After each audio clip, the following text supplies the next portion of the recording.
জীবনে আর যাই করি না কেন কখনো কাউকে ঠকিয়ে কিছু করিনি। হয়তো অনেক জায়গায় বিশ্বাস করে ঠকেছি, কষ্ট পেয়েছি, কিন্তু আমি নিজের কাছে, নিজের বিবেকের কাছে সব সময় সৎ থেকেছি। যে কাউকে ঠকিয়ে কিছু করব সেটা কখনো চিন্তা করিনি। ভাবছেন নিজের ঢোল নিজেই পিটাই? ঠিক তাই।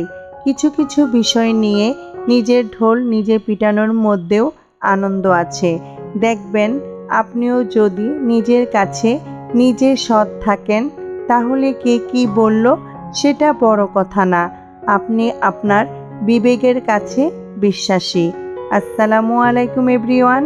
কাছে বা দূরে যে যেখান থেকে আমার আজকের ভিডিওটি দেখছেন, আল্লাহর অশেষ রহমতে সবাই ভালো আছেন, সুস্থ আছেন। ডেইজিস লাইফস্টাইল চ্যানেল থেকে আমি ডেইজি নরসিংদী থেকে বলছি। আমিও আমার 2 ছানাপোনাকে নিয়ে আলহামদুলিল্লাহ ভালো আছি, সুস্থ আছি। আজকের ভিডিওটা বরাবরের মতো খুব সকাল থেকেই শুরু করেছি, আর এটা ছিল গত বৃহস্পতিবারের ভিডিও। তো সকালে একটা বিকট শব্দে ঘুম ভেঙে যায়।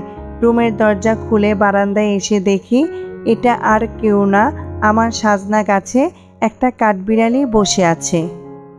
তো কাঠবিড়ালি সে তো আর বসে নেই, এক ঢাল থেকে আরেক ঢালে দৌড়াচ্ছে আর মুখ দিয়ে বিকট শব্দ করছে। তো আমিও কিছুক্ষণ তার এই বিকট শব্দ আর দৌড়ঝাঁপ দেখছিলাম, আর ছোটবেলার কবিতা মনে পড়ে গেল।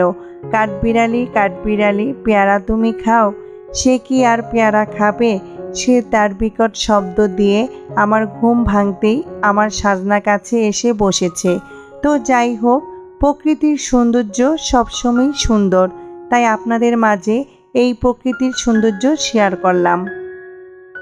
তো বারান্দা থেকে তারপরে চলে এসেছিলাম ছাদে। দেখা গেছে অনেক দিন ছাদে আসি না আর সময়ও পাই না। তো আপনাদের ভাইয়া ছাদের গাছগুলোতে পানি দিচ্ছিল, আর আমি ছাদ থেকে ছাদের আশেপাশের দৃশ্য ভিডিও করছিলাম।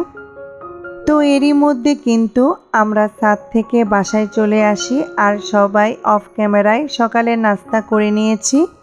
তো সেটা আর আপনাদের মাঝে শেয়ার করিনি। তো নাস্তা করে চলে এসেছিলাম স্কুলে, আর এই তো এখন স্কুল সেরে বাসায় চলেও যাচ্ছি। তো স্কুল থেকে বাসায় আসার পথে আমি দোকান থেকে কিছু খাবার কিনে নিয়ে এসেছিলাম, সেটাই একটু গুছিয়ে নিচ্ছিলাম। তো যারা এই মুহূর্ত থেকে আমার আজকে ভিডিওটি দেখছেন, তারা প্লিজ একটি লাইক দিয়ে আমার পুরো ভিডিওটি কন্টিনিউ করবেন।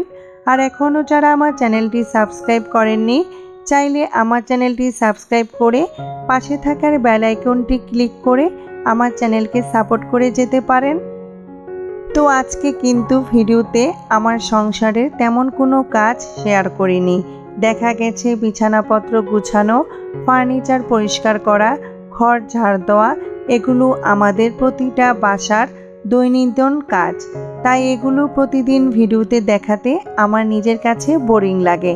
তাই আমারও মনে হলো হয়তো আপনাদের কাছে বোরিং লাগে, তাই আমি আর দেখালাম না। তবে সকাল থেকে সন্ধ্যা পর্যন্ত কি করেছি সেগুলোই আপনাদের মাঝে অল্প অল্প করে শেয়ার করেছি।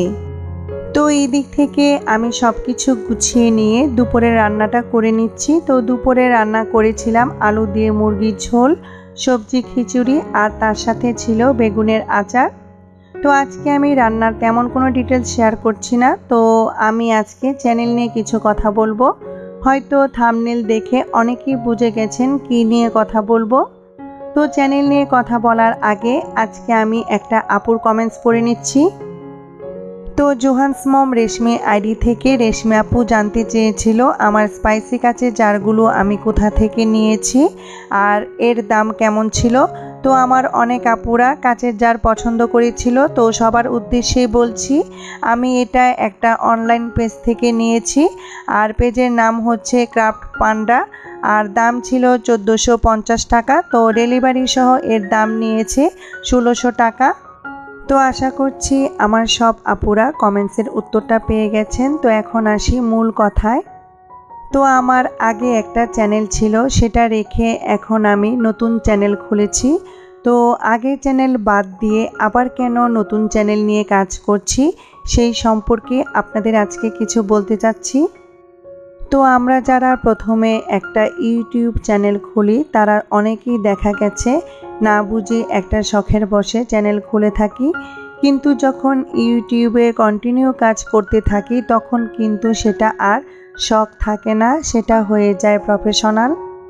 তখন আমরা অনেকে বড় ছোট মিলে না বুঝে ভুল করে থাকি, আর সেই ভুল আমারও হয়েছিল। তো আমি আমার আগের চ্যানেল নিয়ে 15 মাস কাজ করি, কিন্তু এই 15 মাসে না হয়েছে 1000 সাবস্ক্রাইবার পূরণ, না হয়েছে 4000 ওয়াচ টাইম। আর তার মধ্যে কিছু ভুল ছিল, আর সেটা হচ্ছে শর্ট ভিডিও আপলোড করা। তো যারা শর্ট ভিডিও দেখে তারা কিন্তু লং ভিডিও দেখে না।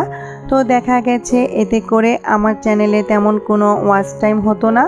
তো শেষের কয়েক মাস আমার কিছু ভিডিওতে অনেক ভিউয়ার্স হয়েছে। পরে মনে হলো 15 মাসে যে পরিশ্রমটা করেছি এই একই পরিশ্রম যদি নতুন চ্যানেলে করি তাহলে হয়তো আশার আলো দেখতে পাবো। তার মধ্যে আরও একটা ভুল ছিল, সেটা হচ্ছে না বুঝে না জেনে যাদের ভিডিও ভালো লাগতো তাদের পরিবারে চলে যেতাম, কিন্তু তারা কেউই আমার পরিবারে আসতো না। তো এই কষ্টের কথা বলে কি হবে, এখনও সেম কাজ আমার সাথে এই চ্যানেলেও হয়ে যাচ্ছে। তো এই বিষয়ে আর কিছু নাই বলি।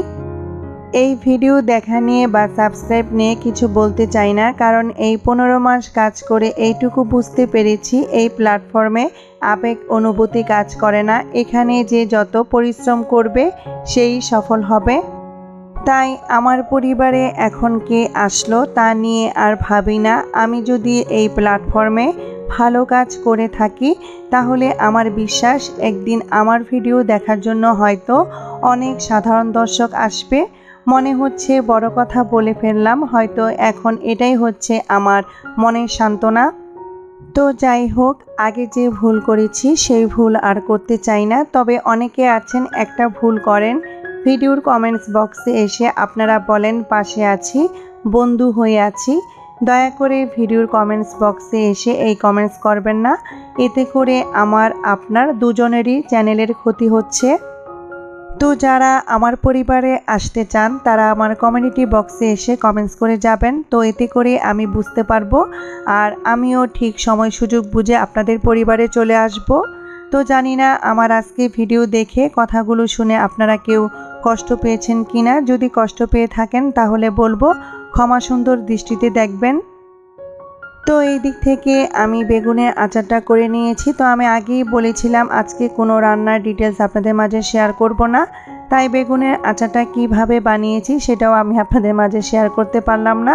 তবে ইনশাল্লাহ কোনো একটা ভিডিওতে অবশ্যই বেগুনের আচারের রেসিপিটা আপনাদের মাঝে শেয়ার করব, মানে আমি কিভাবে আচারটা বানিয়ে থাকি সেটাই আপনাদের মাঝে শেয়ার করব।